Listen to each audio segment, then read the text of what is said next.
May I please have your name? Leslie Garcia Lara. Okay, and Ms. Garcia Lara, can you tell us about your plight? What happened to your child?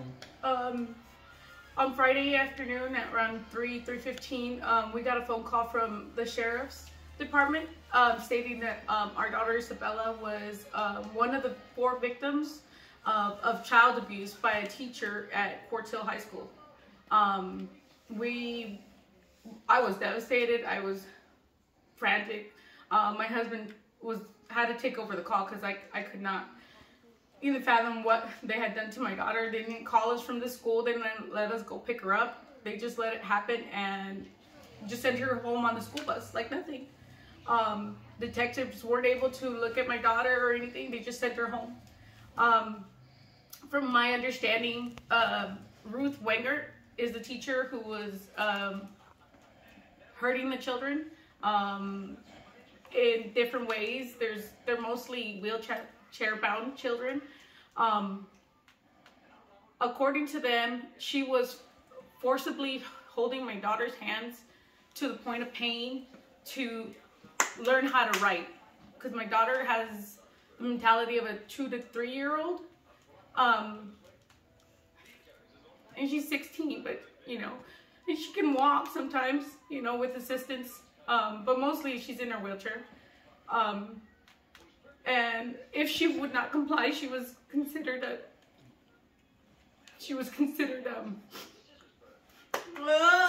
I'm so sorry.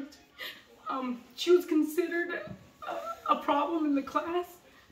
So if she was ever loud, they would isolate her so she couldn't see the other kids or be part of the class, and they would surround her with screens. So she wouldn't, she has sensory issues, so if you put her anywhere by herself, she freaks out even more.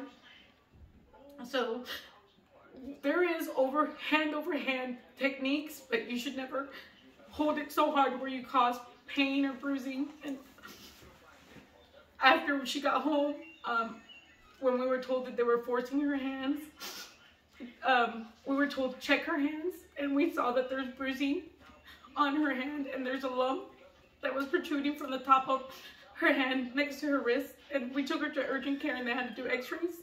So we're waiting on follow-up, and we have to see her pediatrician, because the school never told us. And I guess this happened days ago, prior to the teacher being removed on Thursday. The teacher was removed Thursday, and, but we weren't informed until Friday afternoon. Ms. Lara, so how did this abuse come about? How did it come to light? The teacher's aides were reporting it. According to the sheriff, they made complaints, and there's a picture of another child who's wheelchair bound, and they had put a blanket over their face, and that's why the sheriffs were informed and got involved. And then other situations started to pop up. I guess there was other claims that my daughter was being held forcefully or isolated. And that's how it came about. But from what I understand from the sheriffs, there was many complaints against Ruth Wenger. Now, about how long do you think this has been going on prior to this year?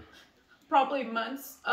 There was a point this year where my daughter, prior to her IEP meeting, which we had,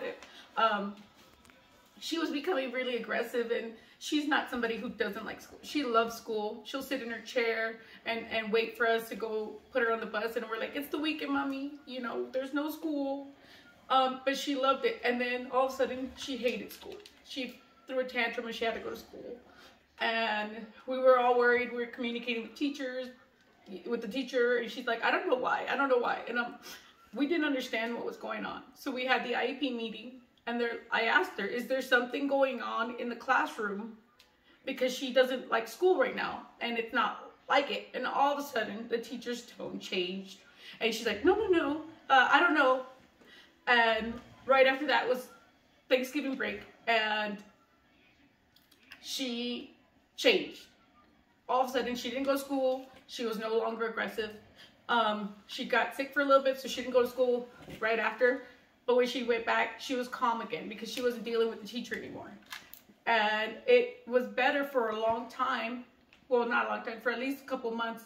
And then just, again, my daughter recently started getting, you know, aggressive. And that's not her typical MO. It's just not like her.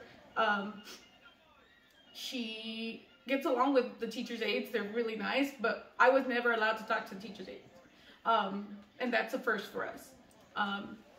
The special needs community, most of the teachers always allow us to talk to the aides and things like that. But she would say, you can't talk to my staff. Just talk to me. Don't talk to anybody. And it was very, like if she saw a teacher's aide drop her off with us and even have a small conversation, she would run over and stop the conversation. So I believe this has been going on for quite a while, you know. And from what I understand, she's been moved from 3 schools. So something's being hidden by the district. And the fact that they took 3 days or 2 days to call the sheriffs is ridiculous. The fact that they didn't tell us anything, it's a 3-day weekend and they have all of us in a panic. I'm pretty sure the other parents are frantic as well because here we are, we have no one to contact. The school's closed, the district's closed, and they left us with nothing. No information.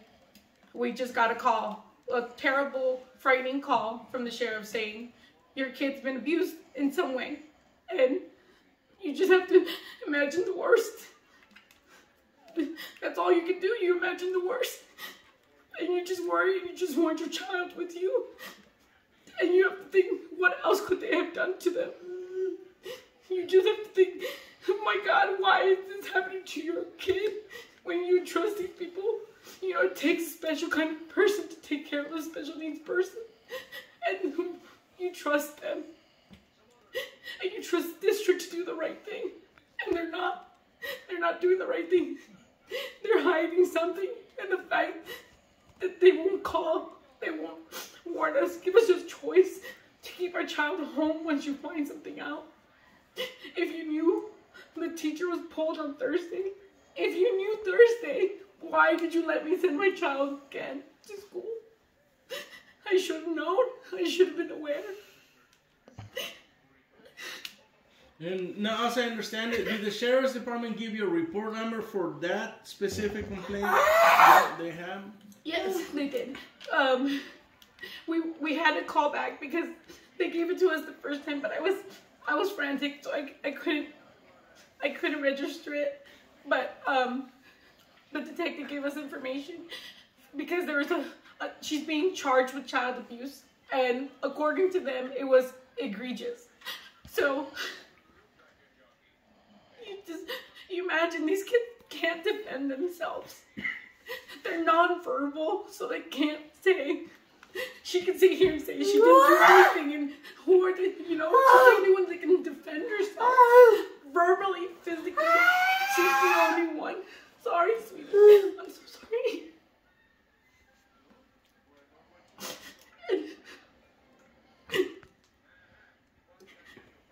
We have to do something. We have to do something. We have to make noise. I'm not somebody who wants to go public. I'm very private. But this, I need to go public. This is the second time this has happened to our family. The first time was with the Palmdale School District. And we had to move her out of the district. And the school wouldn't speak to us until we called the sheriff's department. I contacted the AV News at that time. And they made a broadcast then. And that's why I'm doing this now. Because if you make noise, then they stop. If you make noise, they have to stop. They have to stop. Sorry.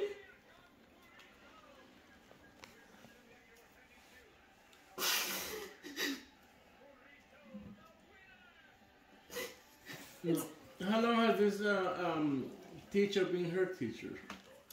She's been her teacher since her freshman year, but the first year was COVID, so it was on the computer. So her sophomore year, she went in class, and this is her junior year at Quartz Hill. And about how old is this teacher? I'm sorry? How old is she? The teacher, how old is she? She's probably in her 60s. Okay. So you think she's run out of patience, or do you think she's been like this before? She's kind of erratic. Sometimes, you know, we kind of thought maybe she's a little just kooky, you know, because if we ever picked her up instead of put her on the bus, she'd be like trying to tell you her politics, and I'm like, no, thank you. Or she's always saying, oh, don't talk to the aides, they're all idiots or they're useless, and I'm like, aides are usually really nice. It takes a really kind of heart to take care of a special needs child. So I found her a little abrasive this last year, being very forward on how she talks about her aides and treats them. So I was gonna bring that up, and then all this situation happened because she was speaking about one young man in her class who's an aide, and she was calling him an idiot, and this was like 3 weeks ago. I was like, I don't like it. Something's wrong. Something's definitely wrong. And I told my husband, I can't trust her completely. But we didn't think it was this. I thought maybe she was just very abrasive, but I would hope she would never hurt children. But it feels like you can't trust anybody. It's like, how do you send your kid back? And I feel bad for her because Isabella loves school. She loves it. And now I'm going to have to keep her home. And it's isolation for her as well. And it's like punishing her, but I can't trust the district to do the right thing. There are good teachers out there. I know plenty of them. I know plenty of parents who've dealt with great teachers.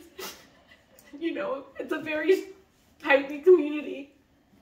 But something went wrong, and no one is speaking up, and I have to. I'm her advocate.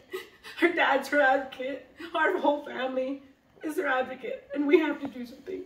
And I'm asking all the parents in Ms. Wanger's class to please come forward if you have any information. Let everybody know what's going on, because they're just going to keep hiding it. They're just going to keep sweeping it under the rug, and it's not okay. We have to do something for the kids.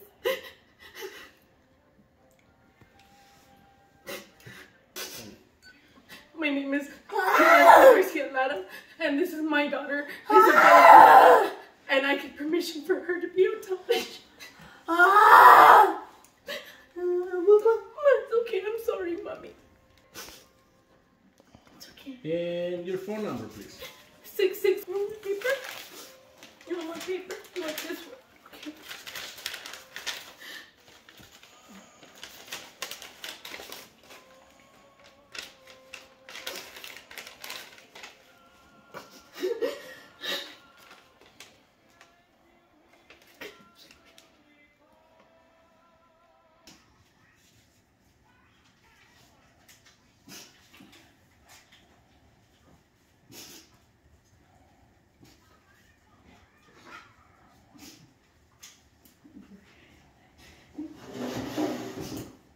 Okay, so this is